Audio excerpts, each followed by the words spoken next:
முருகனோட அருளால் இன்றைக்கி 2வது நாளுங்க சஷ்டி விரதம். எப்பயும் போல் அறுப்படை கோயிலுக்கு போயாச்சு. 2 விளக்கு வாங்கிட்டு நம்ம பிள்ளையாரை பார்த்து நல்லபடியாக விரதத்தை முடிச்சு கொடு பிள்ளையாரே அப்படின்னு கேட்டுட்டு அப்படியே திரும்பும்போது நம்ம ஆஞ்சநேயரும் வந்தார். அவருக்கும் ஒரு வணக்கத்தை போட்டுட்டு அதுக்கப்புறம் நம்ம முருகரை பார்த்தாச்சுங்க.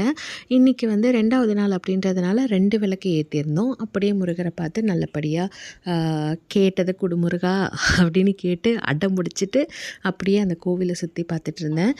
இந்த கோவில் பார்த்திங்க அப்படின்னா, நான் ரொம்ப சின்ன வயசாக இருக்கும் போதே அது பழைய கோவில். எனக்கு இப்போ 33 வயசாகுது. அதுக்கும் முன்னாடியிலேருந்தே அந்த கோவில் இருக்குது. எத்தனை வருஷம்லாம் எனக்கு தெரியாது. ஆனால் அந்த கோவிலுக்கு போனால் எப்போவுமே ஒரு நிம்மதி கிடைக்கும்.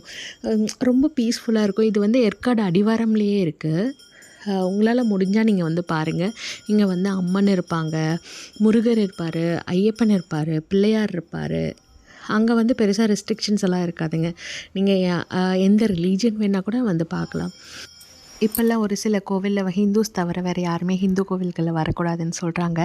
அதில் எனக்கு பெருசாக உடன்பாடு கிடையாதுங்க. இங்கே யார் வேணாலும் பார்க்கலாம். கடவுள் எல்லாத்துக்கும் பொதுவானவங்க தான். இவங்களுக்கு இவங்க தான் அப்படின்னலாம் கிடையாது. இன்றைக்கி நான் அன்னாச்சி பழம் வாங்கிட்டு போயிருந்தேன் சாப்பிட்றதுக்காக. அப்புறம் வீட்டில் எப்பயும் போல் விரதத்தை முடிச்சாச்சு. இன்றைக்கி ஒரு விஷயம் நானும் என் தங்கச்சியும் டிஸ்கஸ் பண்ணிட்டு போனாங்க. எப்போ நம்ம கடவுளை தேடுறோம் சொல்லுங்கள். நம்ம சந்தோஷமாக இருக்கும்போது கடவுளை தேடவே மாட்டோம். ஆனால் நம்ம வாழ்க்கையில் ஒரு வெறுமை வரும் பார்த்திங்களா, அப்போ ஒரு நிம்மதியே இல்லாத ஒரு வாழ்க்கை இருக்கும் போது அப்போ தான் நம்ம கடவுளை தேடுவோம்.